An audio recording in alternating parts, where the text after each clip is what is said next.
Everyone is talking about Donald Trump and the NFL.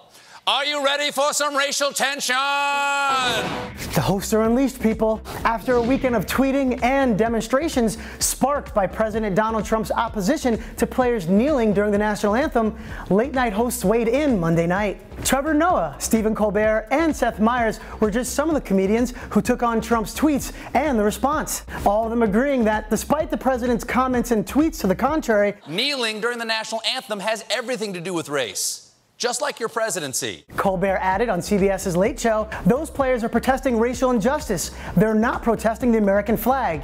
You do realize the civil rights activists weren't sitting at lunch counters for better grilled cheese. Meanwhile, Comedy Central's The Daily Show host Trevor Noah pointed out that Colin Kaepernick, who made headlines for taking a knee during the national anthem last year, changed his protest from sitting to kneeling, reportedly as a tribute to fallen soldiers. So you see that Kaepernick changed his protest to take a knee, because clearly he does respect the troops. And still, President Trump called him out in a way that he never did to the Nazis in Charlottesville. So in my opinion, this has everything to do with race. On NBC's Late Night, both host Seth Meyers and writer Amber Ruffin took on Trump's comments. Meyers pointed out, as other comedians did, that many of the NFL owners who sided with their players and disagreed with Trump had backed Trump in the 2016 presidential election. Meyers explained how Trump's latest comments are illustrative of Trump's racism. By now, it should be clear to everybody who Donald Trump is and what he represents.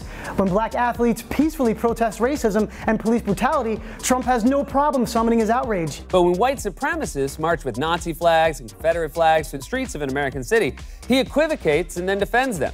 Late-night writer Ruffin also called out Trump for his racially motivated criticism, saying, "Trump is trying to make sure to let black people know that if we don't fall in line, we will be punished." Well, guess what? If slavery didn't break us, this idiot certainly can't, you raggedy fool. For more of Late Night's Trump take, head to THR.com and let us know your thoughts in the comments. And make sure to hit the button right here so you don't miss any episodes. For the Hollywood Reporter News, I'm Jeremy Hassel.